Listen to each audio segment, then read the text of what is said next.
여러분 안녕하십니까? 뉴스투데이 강원입니다. 새로운 병원에 가서 과거 병력과 처방 내역을 의사에게 설명하느라 진땀을 뺀 경험 다들 있으실 텐데요. 건강보험공단에서 이런 수고를 덜 수 있도록 환자 정보를 병원끼리 공유하는 진료 지원 플랫폼을 내놓았는데 아직 참여율이 저조합니다. 보도에 유주성 기자입니다. 국민건강보험 앱입니다. 간단한 본인 인증을 거친 뒤 몇 번의 클릭만으로 진료 지원 플랫폼에 가입했습니다. 진료 지원 플랫폼을 활용하면 공단에서 수집한 환자의 5년간 진료 내용, 검진 내용, 처방 이력 등을 의사가 손쉽게 확인할 수 있습니다. 환자가 병원을 옮길 때마다 자신의 병력과 처방 내역 등을 설명해야 하는 수고를 하지 않아도 되는 겁니다. 아무래도 환자분들이 자신의 병력을 정확하게 다 알지 못하시니까요. 정확히 모르는 부분들을 저희가 기록을 통해서 정확히 알 수 있고요. 응급 상황에서도 환자 정보를 신속하게 확인할 수 있어 도움이 됩니다. 예, 올해 6월에 이제 등굣길에 학생이 뼈가 부러졌습니다. 학생은 직접 장애가 있었는데 그 의사소통이 안 되는 사례였어요. 그래서 진료 지원 그 서비스에 참여가 있어서 이분이 과거에 선천성 골 경화증이 있어서 확인이 돼서 큰 병원으로 이송해서 기존에 알기 어려웠던 개인의 일상 정보를 디지털에 저장한 자료, 이른바 라이프로그도 진료에 참고할 수 있습니다. 앱에 있는 진료 지원 플랫폼 기능을 활용해 스마트폰 등 기기를 통해 수집한 걸음수, 환자가 기록한 혈압과 혈당과 같은 정보를 의사가 확인하는 방식입니다. 낮은 참여율은 한계로 꼽힙니다. 이 서비스에 가입한 인원은 16,900여 명, 전체 대상자의 1.1%에 불과합니다. 일반 의사뿐 아니라 의료기관의 참여도 저조합니다. 도내에서 122개의 의료기관이 참여했는데 이마저도 공공의료기관이 대부분입니다. 민간 병원의 참여는 특히 저조합니다. 올해는 강원도 원주시와 함께 공공의료기관을 우선 참여토록 하였고 내년부터는 공단의 1차 의료 만성질환 사업과 연계하여 민간 의료기관의 참여 확산에 노력할 예정입니다. 공단은 진료 지원 플랫폼 시범 사업을 내년부터 강원 전역으로 확대합니다. MBC 뉴스 유주성입니다. 홍천에서는 국가항체 클러스터 사업이 진행되고 있습니다. 1,000억 원이 넘게 들어가는 대형 사업으로 홍천을 질병을 진단 치료하고 병의 원인을 규명하는 바이오 업체의 집적지로 육성하겠다는 계획입니다. 그런데 목표한 만큼 성과를 낼 수 있을지 의문이라는 지적이 나오고 있습니다. 이재규 기자가 취재했습니다. 대용량 초고속 자동 세포 분석기인 비콘. 30억 원 넘는 고가 장비로 국내에 5대 정도밖에 없습니다. 대기업이나 정부 연구기관 등에만 있는 첨단 장비인데 홍천 국가항체 클러스터 조성을 위해 사들였습니다. 고급 장비를 단독으로 구하기 힘든 항체 바이오 기업들이 이 장비를 쓸 수 있도록 유인하기 위해서입니다. 실제로 이곳에 첫 번째로 입주한 업체는 이런 지원책이 만족스럽다고 말합니다. 항체라는 연구 분야가 특수성이 있기 때문에 좀 고가의 장비들이 많이 갖춰져 있어야 돼요. 근데 저희가 이쪽으로 선택하게 된 가장 큰 계기는 그런 장비들을 손쉽게 가까운 데서 이용할 수 있어서. 홍천 국가항체 클러스터는 이 같은 장비와 시설을 지원해 항체 바이오 벤처 기업을 육성하는 사업입니다. 2027년 개발센터 신축 등 건물 공사를 완료하고 2035년에는 바이오 기업 60곳 이상을 유치해 3천억 원이 넘는 생산 유발 효과를 내겠다는 목표입니다. 생산 유발 효과를 3,500억 원 찾고요. 그다음에 고용 유발 효과를 2,200명 정도 찾고 있습니다. 하지만 우려가 적지 않습니다. 예상만큼 기업이 입주할지, 입주하더라도 연구개발 인력이 대부분인 인력 구조상 기대만큼의 경제 효과를 낼 수 있을지 알 수 없다는 겁니다. 게다가 고가의 장비를 운영하기 위해서는 매년 최소 10억 원에서 수십억 원까지 운영비와 관리비가 발생하는데 이에 대한 대책도 아직 명확하지 않다는 지적이 나오고 있습니다. 우리가 감당할 수 있을지 운영비와 관리비, 그다음에 이제 또 우리 기대대로 이런 기업들이 입주해 줄지. 홍천 국가항체 클러스터 사업은 국비와 도비, 군비, 기금 등 1,100억 원을 넘는 예산이 드는 대규모 사업입니다. 1,100억대 사업비는 건설 토목 사업을 제외하고 홍천군이 투입한 최대 예산입니다. 이 사업이 속빈 강정이 되지 않고 지역 발전의 주춧돌이 되길 주민들은 기대하고 있습니다. MBC 뉴스 이재규입니다. 강원도 아파트 제곱미터당 분양가가 지난해에 비해 63만 원 올랐다는 조사 결과가 나왔습니다. 주택도시보증공사는 지난해 11월 375만 원이었던 제곱미터당 평균 분양가가 지난달 439만 원으로 63만 원 올랐다고 밝혔습니다. 경기와 서울, 제주 등에 이어 전국에서 6번째로 많이 올랐습니다. 하지만 전국 평균 분양가인 518만 원에 비해서는 79만 원가량 낮았습니다. 사랑의 열매 희망 2024 나눔 캠페인 출범이 2주를 넘긴 가운데 강원도의 사랑의 온도탑 온도가 22.2도를 보이고 있습니다. 현재까지 집계된 모금액은 18억 9,500만 원으로 지자체와 공공기관, 민간단체를 중심으로 모금 행렬이 이어지고 있습니다. 희망 2024 나눔 캠페인의 목표액은 85억 3천만 원으로 모금은 내년 1월 말까지입니다. MBC 강원 3사를 비롯해 KBS 지원방송이 실시한 내년 22대 국회의원 선거 공동 여론조사 결과가 오늘부터 공개됩니다. 춘천, 철원, 화천, 양구, 가불과 동해, 태백, 삼척 전선 결과가 오늘 MBC 오후 5시 뉴스를 통해 보도됩니다. 이어 22일까지 각 선거구 주요 후보군의 적합도와 함께 대통령과 강원도지사, 강원교육감에 대한 지지도도 보도합니다.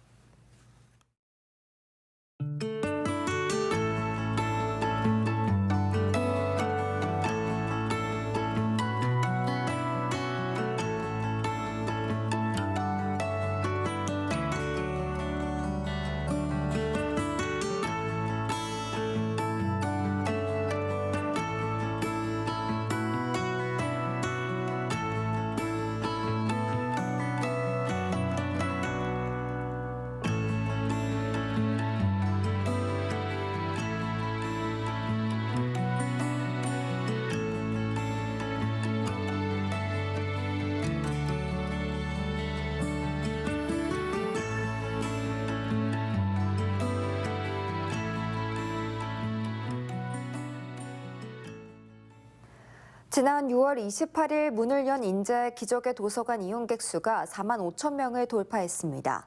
인제 기적의 도서관은 탁 트인 계단식 열람 공간과 열린 극장, 다목적 공간 사랑채, 어린이 자료실, 2만 3천 건을 갖춘 종합 자료실과 다채로운 활동이 가능한 6개의 프로그램실로 꾸며져 있습니다. 인제군의 인구가 3만 3천 명인데 개관 6개월도 안 돼 도서관의 방문객 수 4만 5천 명, 홈페이지 방문자 수 8만 7천 명을 넘었습니다. 또 각종 도서관 프로그램에 1,600명, 동아리실과 다목적실 이용자도 2,200명을 넘어섰습니다. 강원관광재단이 여성가족부가 주관하는 가족친화기업 인증을 획득했다고 밝혔습니다. 가족 친화기업 인증은 일가정 양립을 위해 가족 친화 문화를 조성하고 근로 환경의 질을 높이는 것을 목적으로 합니다.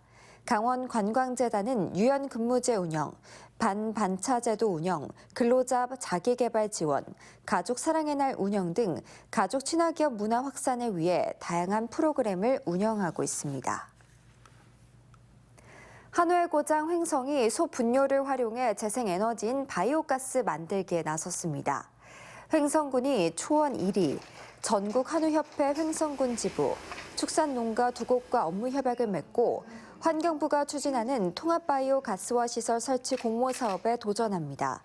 공모에 당선되면 가축 분뇨와 하수 찌꺼기, 음식물 쓰레기 등 유기성 폐자원을 활용해 바이오가스를 만드는 시설을 설치하게 됩니다. 횡성군은 협약을 통해 사업에 필요한 소 분뇨를 확보했고 주 공모 사업 주요 평가 항목인 주민 수용성에서 높은 점수를 받을 수 있게 됐다고 밝혔습니다. 강원도의 대표 겨울 어종 가운데 도루묵은 어획량이 반토막이 난 반면에 양밀이라고 더 많이 알려진 까나리는 평년 수준의 어획량을 보이는 것으로 나타났습니다. 강원도 해양수상정책관실은 도루묵의 올해 누적 어획량은 363톤으로 지난해 같은 기간 781톤의 절반 수준이라고 밝혔습니다. 반면 양미리는 지난 3년 평균 어획량 910톤을 웃도는 1,032톤으로 나타났습니다. 한편 국립수산과학원은 도루묵의 어획량 감소의 원인을 수온 변화로 인한 서식 환경 악화와 불법 포획 때문인 것으로 보고 있습니다. 양고군이 결혼 이민자 가족의 모국 방문을 지원합니다.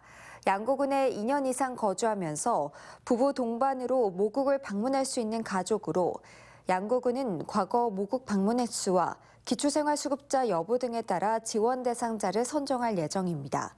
선정된 가족은 내년도 1월부터 모국을 방문할 수 있고 왕복 항공권과 교통비를 지원받습니다. 신청은 오는 21일까지 양고군 행복나눔센터에서 받습니다. 홍천 지역 저소득층이 부동산을 거래할 때 내년부터 부동산 중개 수수료 50%를 감면받을 수 있습니다. 홍천군 공인중개사협회는 기초생활수급자와 차상위 장애인 등이 1억 원 미만 주택을 거래하거나 5천만 원 미만 월세 임대차 계약을 하면 중개 수수료의 절반을 감면한다고 밝혔습니다. 감면 기간은 내년부터 2년 동안으로 감면 대상은 7천 명으로 추산됩니다. 강원도와 강원관광재단은 양양국제공항 무사증으로 필리핀 단체 관광객 680명을 유치했습니다. 이들은 오늘부터 내년 1월 3일까지 4차례에 걸쳐 양양국제공항으로 입국해 2박 3일간 평창 스키 체험을 시작으로 한류 촬영지 춘천 남이섬, 레고랜드 테마파크를 비롯해 강릉의 BTS 버스 정류장 등을 방문하는 등 올림픽 개최지를 여행할 예정입니다. 필리핀은 2019년 기준으로 태국, 베트남에 이어 한국을 방문하는 세 번째로 많은 동남아 국가입니다.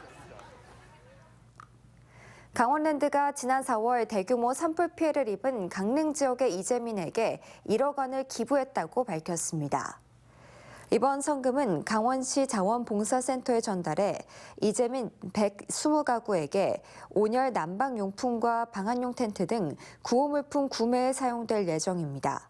강원랜드는 지난해 강원 경북 지역 산불 피해 당시에도 노사 공동 모금액 2,600여만 원과 구호성금 4억 원을 전달하는 등 국가적인 재난 발생 시 긴급 재난 구호에 앞장서고 있다고 밝혔습니다. 강원도 감사위원회가 감사원의 2023년 감사제보 처리 우수기관에 선정됐습니다. 도감사위원회에서는 강원도 산하 출연기관이 리조트 시설 운영관리 위탁 용역 대금 지급 지연으로 발생된 사안 등 접수된 감사제보 민원을 성실히 처리한 점이 높은 평가를 받았습니다. 감사위원회는 불편 부담을 주는 불합리한 행정 관행을 바로잡아 도민 모두에게 신뢰받는 감사행정을 구현하겠다고 밝혔습니다. 강원대 농업생명과학연구원이 강원지방병무청 2024년 병역 지정 업체로 선정됐습니다. 병무청은 우수한 연구 인력을 확보하고 병역 우수 인재 연구개발 역량 향상을 위해 병역 지정 업체 제도를 운영하고 있습니다. 강원대 농업생명과학연구원은 내년부터 이공계 석박사 등 연구 인력을 전문 연구요원으로 선정해 36개월간 병역 대체복무 혜택을 제공할 예정입니다. 농업생명과학연구원은 현재 스마트 농업 융복합 기술 개발 및 실용화를 주제로 70억을 지원받아 각종 연구과제를 수행하고 있습니다. 철원군 동성읍 상로 1, 2와 서면 외수 5리가 보건복지부의 우수 치매 안심마을로 지정됐습니다. 철원군 보건소 치매 안심센터는 두 마을이 치매 예방 프로그램을 통해 치매 조기 발견율을 높이고 자율적으로 치매 환자의 일상을 지원하는 치매 안전망을 구축한 결과 우수 치매 안심마을에 지정됐다고 밝혔습니다. 치매 안심센터는 치매 친화 환경 조성에 노력하겠다고 덧붙였습니다. 춘천시립도서관이 강원도 공공도서관 운영평가에서 1위를 차지했습니다. 강원도가 16개 시군, 37개 공공도서관의 공간과 장소 구성, 문화행사 운영 등을 평가한 결과 춘천시립도서관이 1위, 원주의 중천철학도서관이 2위, 평창 봉평도서관이 3위였습니다. 춘천시립도서관은 최근 5년 동안 6만 2천 권을 구입해 장서 구성 부문에서 우수했고 무인대출 반납 등 정보기술 분야에서도 좋은 평가를 받았습니다. 평창에서 노지지능형 농업기술의 개발과 확산을 위한 시범 사업이 추진됩니다.